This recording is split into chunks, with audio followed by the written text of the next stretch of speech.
Hello, Tis I the Ree, and welcome back to Coldfront. And today, I promise we do finish the episode. No cliffhangers again. Alright, so yes, we're gonna finish the episode today. What happened last time? I think we're about to push Winnie down, so hopefully it doesn't come to that. Because I really like Winnie, and I kinda don't want to kill him, but like, if he ever takes my tater tots again, I don't know about that. But yes. So, without further ado, shall we? Back up. Get out of it. Come on. No. Oh my god. I don't mean to do this. I push Winnie down? No.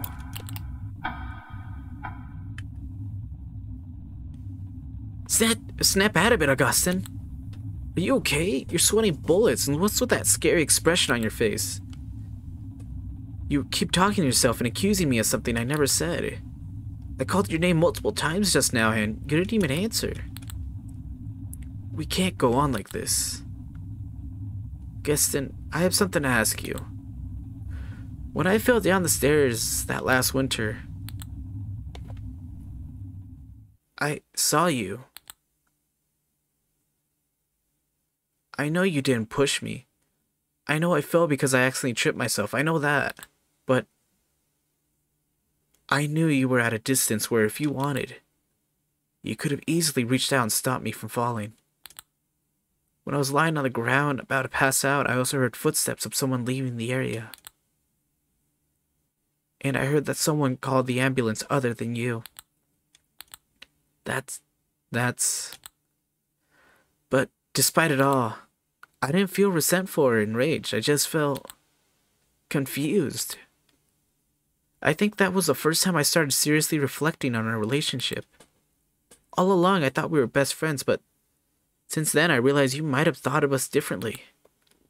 Felt like a wake-up call. Ever since I was paranoid about how you'd feel about me.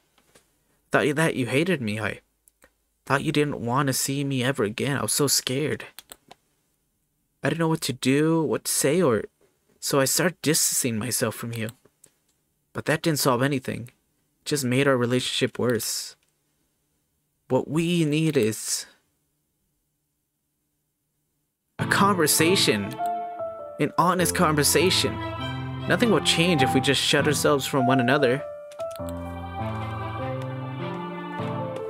I'm not mad, I'm not disappointed. I'm not gonna blame you for anything that's happened. So just talk to me. Tell me everything. If you don't, I'll never know until the day I die. Augustine, tell me how you feel.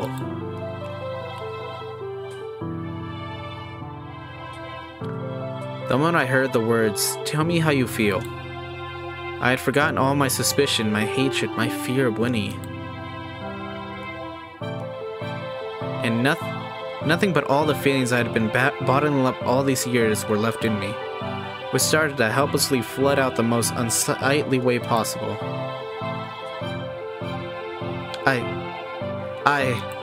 I envy you for succeeding, and I'm scared what'll happen to me in the future because of it.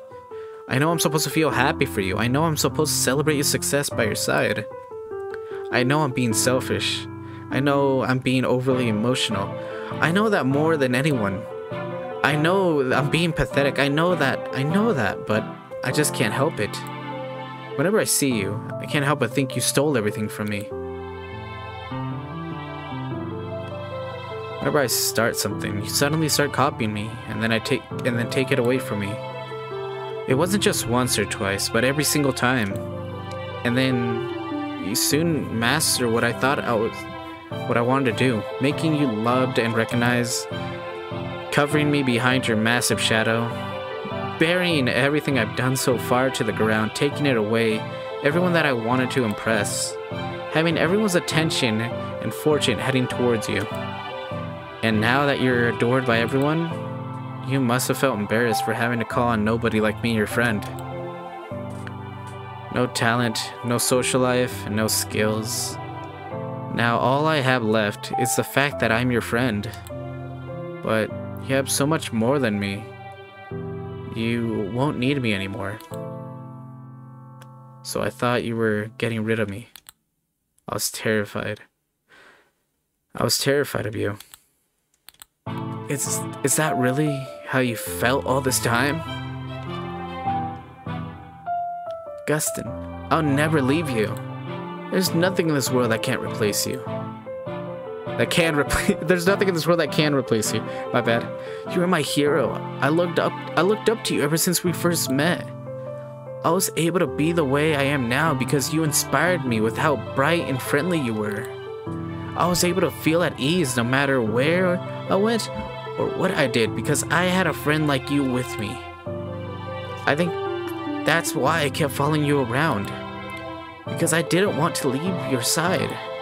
But now I realize there's still things not even a friend should do. That there's a line that not even a friend should cross. I crossed that line way too many times until now, huh? I'm sorry. I'm really sorry. I should have respected your line. I should have thought about how you'd feel. I should have put myself in your shoes. I was too blinded by admiration back then that I couldn't see you were the one and only friend before you were my one and only friend before my hero. It must have been so frustrating. It must have been so upsetting. You didn't have to forgive me. I know apologizing now won't change the past. But I just want you to know this. You were the coolest and brightest person I have ever met in my whole life, Augustine. I was only able to do all the things I've accomplished so far because you encouraged me back then. Because you gave me hope. You worked hundreds, thousands, million times harder than me. And I reminded myself every day how lucky I am to have ever met a friend like you. What do you mean you have nothing? You're someone who can take over the entire world if you wanted to. You're amazing like that. Thank you for trusting me and telling me the truth.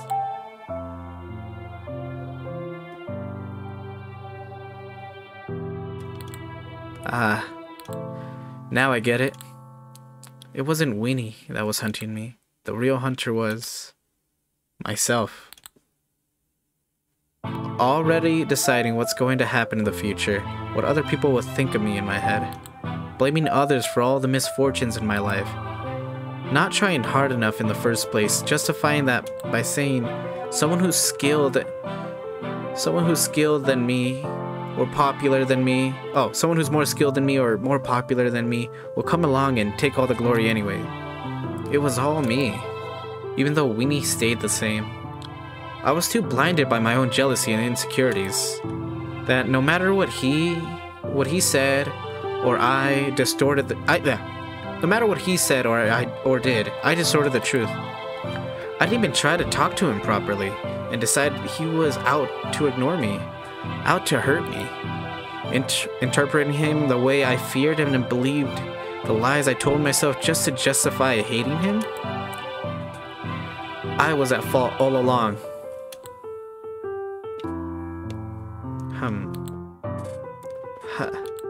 That's not true. Not as great as you think I am. You've always been a good friend. You always were a fool to have ever taken it the wrong way. I'm sorry, I never should have let you get hurt. You're way more important than my pride. What was I even thinking? How could I have been so childish? I was stupid. I'm ashamed. Hey, we can call it even now since I did let you fall into that giant hole earlier. Is it really okay for you to brush this off that simply?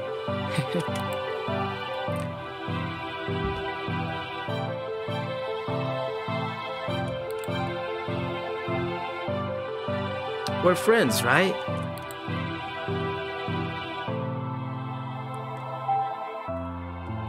I don't think I deserve you. If you're okay with it, I'd love for you to be my friend. Then,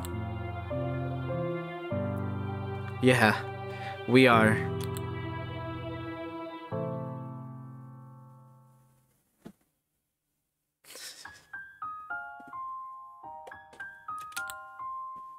Are you okay? Breathe, Augie, breathe. It's it's been so long since I cried like this so much. So it's okay, don't cry, smile.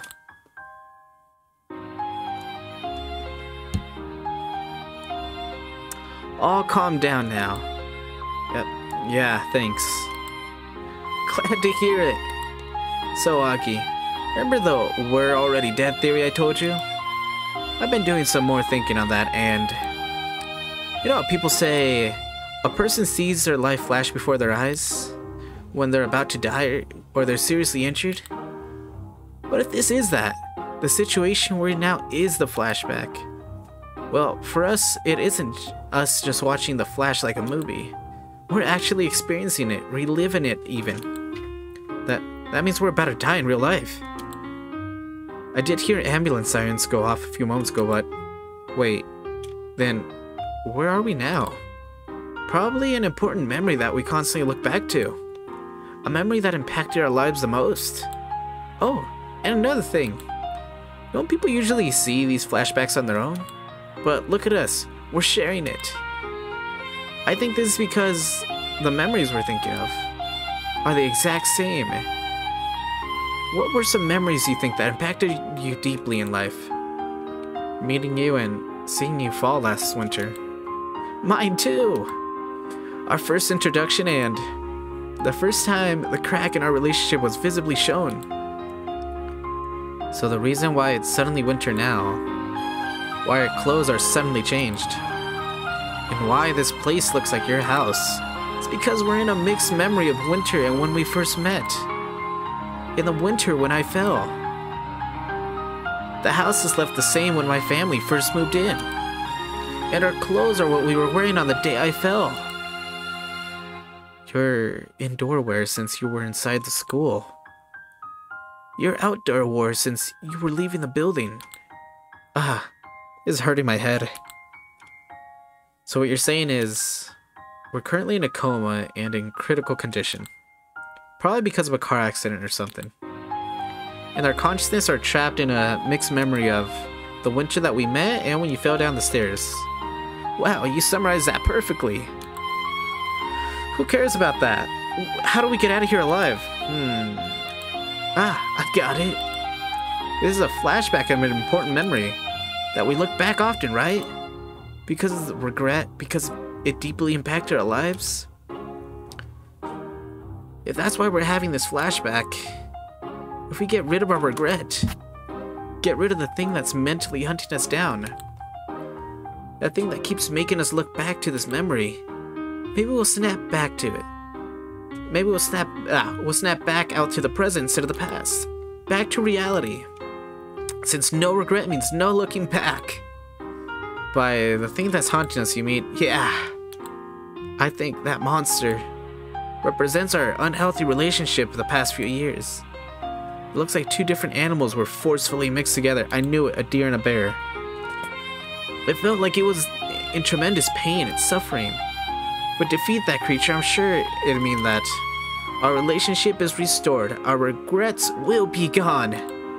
Because we got rid of what was making us suffer. We solved it. We can escape the flashback. Alright, let's do this. I trust you. Okay. No need to get that cheerful over it. So, how do we defeat it? All we have on us are fuel and the lighter. The lighter! Are you thinking what I'm thinking? Better torch this hoe. Speak of the devil. Well, I really hope it isn't the devil. Yippee, how convenient for us. Alright, tell me when you're ready. Ready? Let me save.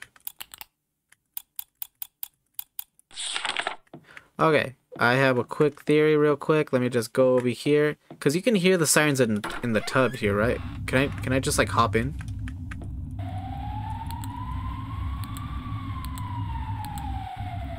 Okay, no, I can't hop in. Alright, I'm ready.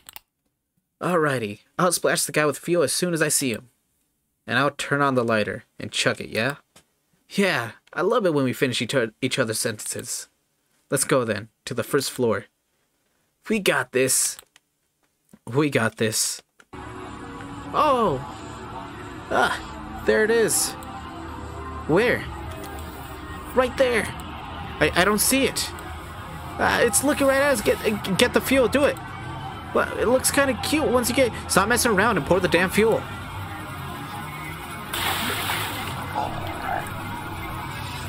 Now, Augie. Oh, got it.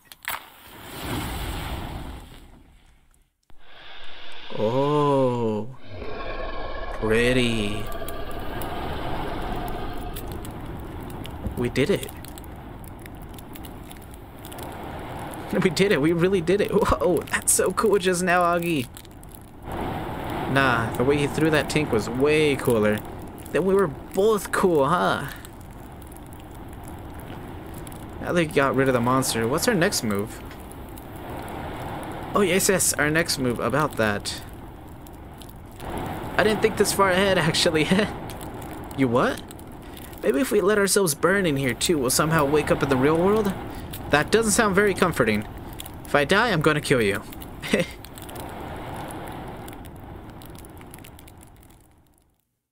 Our boy is awake.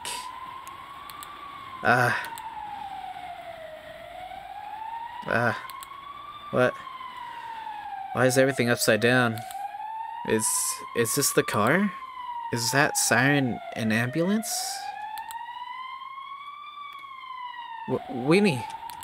Where's Winnie? Winnie? So my theory was right. The car crash coma trope isn't this cliche. I'm glad it wasn't the version where we're already dead. Now that would have been troubling. How can you smile at a time like this? But you're smiling too. Yo, Augustin got those arms. He's been working out. My boy Beefy. We had lost consciousness after that sudden crash and found ourselves waking up in an overthrown car. We were transferred to the hospital as soon as we were found. After our checkups, the results showed that despite the severity of the accident, Winnie only suffered minor injuries, like small bruises. Never fails to surprise me, that guy. Compared to him, I fractured my left leg. I didn't feel upset though. It was only fair. This made us even. Winnie's mood was pushed back after the accident. For almost a whole summer, he stayed by my side so I could recover faster. The sudden blizzard, the icy fields, the monster we faced. We're still not sure if what we experienced was a dream, a hallucination, or indeed a flashback that Winnie talked about. But one thing's for sure. Because of what we went through, Winnie and I were finally able to have an honest conversation. For the first time ever since we met, we became best friends. Eventually, Winnie left. Though Winnie isn't by my side anymore.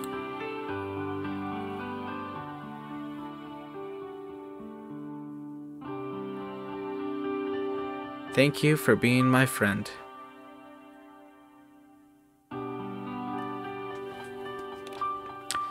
That doesn't mean I'll be alone.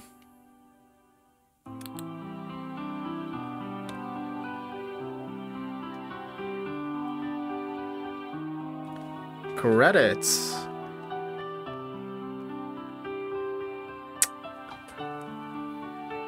All right. First thing first. Wow. Just wow. That was some top tier music through all of that. Top tier art. And absolutely stunning. Yeah, art style. I love that whole like little 3D-ish 2D thing they did. It looked really nice. But I know what you guys are waiting for, and don't worry, I know exactly what you're thinking. Yes, we're gonna push Winnie down and see the other ending. Oops. Just punched the shit out of my mic. This thing's not gonna last me. Alright, before we continue, Winnie, must I say, it's been an absolute pleasure pretending to be your friend. And I don't mean as in Augustine, I mean, you know, because us as the viewers and players, you know, we've known Winnie for about an hour-ish, depending on how long these parts go. But he's truly a good character, it seems like, and I feel bad for doing this.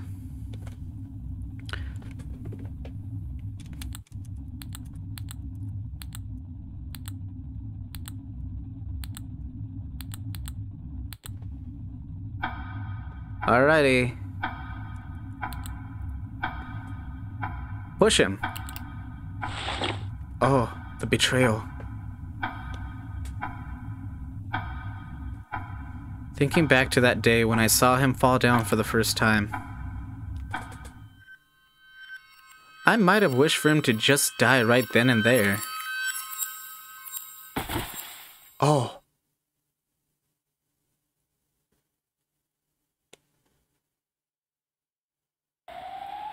Oh no, is it what I think it is? But why is everything upside down? Is this the car? Is that siren and ambulance, huh? Him. Was I about to say him?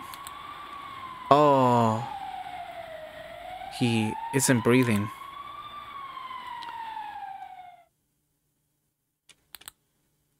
Oh. The psycho ending.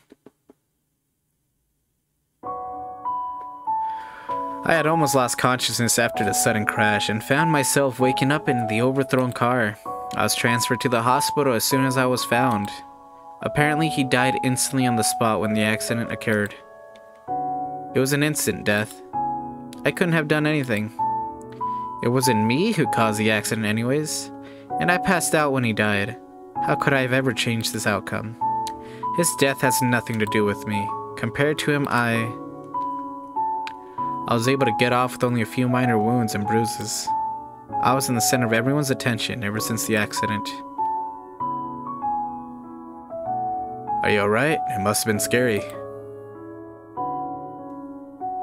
I'm so glad you weren't hurt that badly. Thank God you survived. You're so strong for keeping yourself together like this, even though you had just lost your friend. It's lonely, right? You're sad, right? Tell us anytime if you need anything. We'll be there for you. No one is looking for him anymore. They only care about me. They only compliment me. They only worry about me. They only recognize me. Just me. Just me. Just me. Finally, now that he's gone, I'm not alone.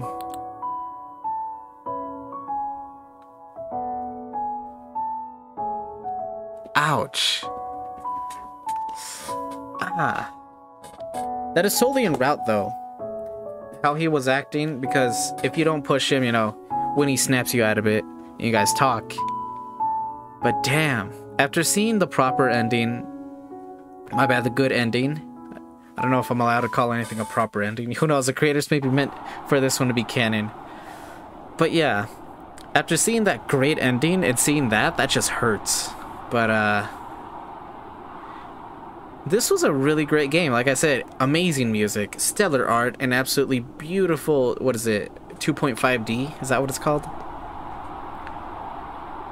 I loved it. I truly enjoyed this game, and it touched on some subjects I can really relate to.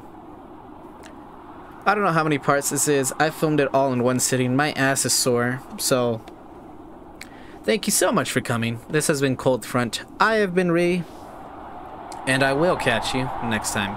Bye-bye.